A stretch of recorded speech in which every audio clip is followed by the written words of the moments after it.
দেশের রাজনীতিতে নতুন করে আলোচনার ঝড় তুলেছে জামায়াতে ইসলামীর আমির ড শফিকুর রহমানের এক্স অর্থাৎ টুইটার অ্যাকাউন্ট হ্যাকের ঘটনা। একদিকে অভিযুক্ত প্রোগ্রামার সরোয়ার আলমকে রিমান্ডে না নিয়ে জামিনে মুক্তি দেওয়া, অন্যদিকে ঢাকা ১৭ আসনের জামায়াত প্রার্থী ড এস এম খালিদুজ্জামানের সঙ্গে সেনাবাহিনীর বাগবিতণ্ডার একটি পুরনো ভিডিও নির্বাচনের ঠিক আগে প্রকাশ।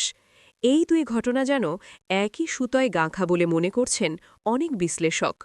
প্রশ্ন উঠেছে, রাষ্ট্রযন্ত্র কি পরিকল্পিতভাবে জামায়াতের বিরুদ্ধে অবস্থান নিয়েছে?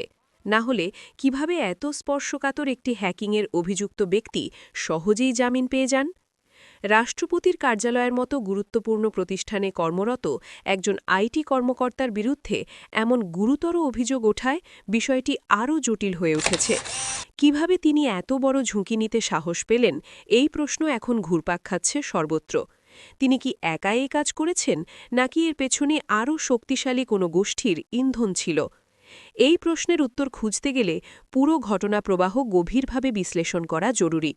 জামায়াতকে রাজনৈতিকভাবে চাপে ফেলতে সেনাবাহিনী থেকে শুরু করে রাষ্ট্রপতি কার্যালয় পর্যন্ত কোনো অদৃশ্য শক্তি সক্রিয় ছিল কিনা তা জানতে হলে পুরো প্রেক্ষাপট বোঝা প্রয়োজন। গত শনিবার ৩১ জানুয়ারি জামায়াত আমিরের এক্স অ্যাকাউন্ট থেকে একটি অত্যন্ত আপত্তিকর পোস্ট করা হয়। সেখানে কর্মজীবী নারীদের সম্পর্কে চরম অবমাননাকর মন্তব্য করা হয়, যা মুহূর্তেই ভাইরাল হয়ে যায়। সামাজিক যোগাযোগ মাধ্যম থেকে সেই ক্ষোভ ছড়িয়ে পড়ে রাজপথে। পোস্ট প্রকাশের পরপরই বিএনপি বিক্ষোভ শুরু করে এবং বিভিন্ন স্থানে নারীরা ঝাড়ু হাতে প্রতিবাদ জানান। তবে শুরু থেকেই জামায়াত দাবি করে আসছিল তাদের নেতার অ্যাকাউন্ট হ্যাক করা হয়েছে, কিন্তু সেই দাবি প্রথম দিকে কেউই গুরুত্ব দেয়নি।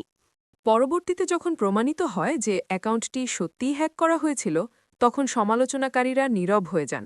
কিন্তু সবচেয়ে চমকপ্রদ তথ্য বেরিয়ে আসে যখন জানা যায় এই হ্যাকিংয়ের মূল অভিযুক্ত ব্যক্তি আর কেউ নন, রাষ্ট্রপতির কার্যালয়ের সহকারী আইটি প্রোগ্রামার সরোয়ার আলম। পুলিশের তদন্তে তার সংশ্লিষ্টতা পাওয়া যায় এবং তাকে গ্রেফতার করা হয়। তবে এখান থেকেই ঘটনার মোড় ঘুরতে শুরু করে। তাকে আদালতে হাজির করা হলেও রিমান্ডে নেওয়া হয়নি। আদালত আইনজীবীদের যুক্তি উপেক্ষা করে সরোয়ার আলমকে জামিন দিয়ে দেয়। অথচ অতীতে ছোটখাটো অপরাধেও অনেককে রিমান্ডে নেওয়া হয়েছে। কিন্তু আজ এমন একজন ব্যক্তি, যিনি দেশের শীর্ষ রাজনৈতিক নেতার অ্যাকাউন্ট হ্যাক করে অশ্লীল পোস্ট করেছেন, তিনি সহজেই মুক্তি পেয়ে গেলেন। অনেকে এই ঘটনাকে আধুনিক সময়ের ওয়াটারগেট কেলেঙ্কারির সঙ্গে তুলনা করছেন। প্রশ্ন উঠেছে, যদি হ্যাকিং প্রমাণিত না হতো, তাহলে জামায়াত আমিরের রাজনৈতিক ভবিষ্যৎ কী হতো?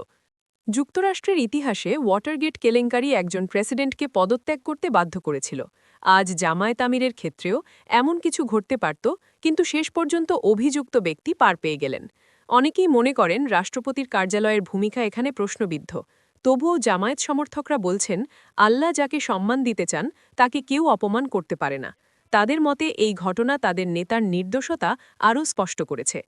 এ পর্যায়ে আলোচনায় আসে সেনাবাহিনীর সঙ্গে সংশ্লিষ্ট আরেকটি বিতর্কিত ঘটনা। সম্প্রতি গণমাধ্যমে একটি ভিডিও ছড়িয়ে পড়ে, যেখানে ঢাকা ১৭ আসনের জামায়াত প্রার্থী ড এস এম খালিদুজ্জামানের সঙ্গে সেনাবাহিনীর সদস্যদের বাগবিতণ্ডা দেখা যায়। ভিডিওতে দেখা যায় তিনি তার গানম্যান সহ সেনা এলাকায় প্রবেশ করতে চাইলে বাধার মুখে পড়েন। এ নিয়ে উভয় পক্ষের মধ্যে তর্কবিতর্কি হয়।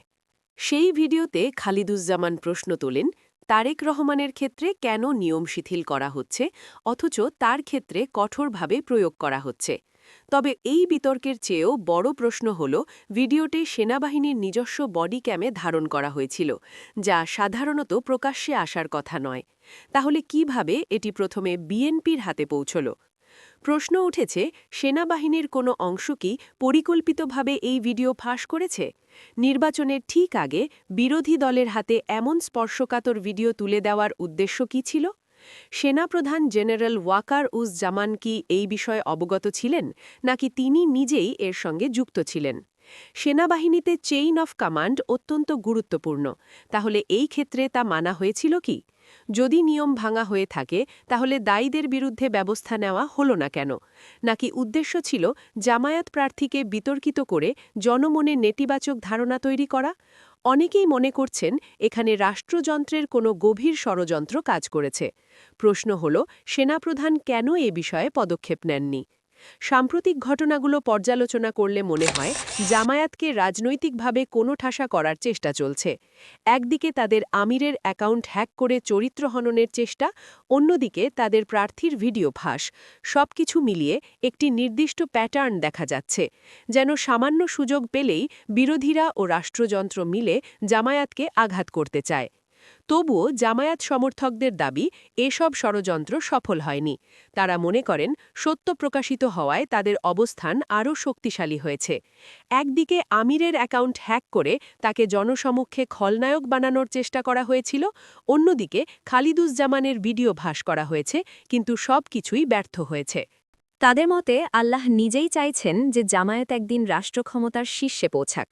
সেনাবাহিনী বা রাষ্ট্রপতি কার্যালয় থেকে যত ষড়যন্ত্রই করা হোক না কেন, তা শেষ পর্যন্ত সফল হবে না। যদি সত্যি জামায়াত কোনো বড় ধরনের অপরাধ করত, তাহলে তাদের বিরুদ্ধে আরও প্রমাণ বেরিয়ে আসত, কিন্তু তা হয়নি। সব মিলিয়ে জামায়াত আমিরের অ্যাকাউন্ট হ্যাক, সরোয়ার আলমের জামিন এবং সেনাবাহিনীর ভিডিও ফাঁস, এই তিনটি ঘটনা দেশের রাজনীতিতে নতুন বিতর্কের জন্ম দিয়েছে। আগামী দিনে আরও কী তথ্য বেরিয়ে আসে, সেটাই এখন দেখার বিষয়। প্রিয় দর্শক, আজকের আপডেট এ পর্যন্তই। পরবর্তী ভিডিওতে আবারও বিস্তারিত নিয়ে হাজির হব। সবাই ভালো থাকুন, সুস্থ থাকুন। ধন্যবাদ।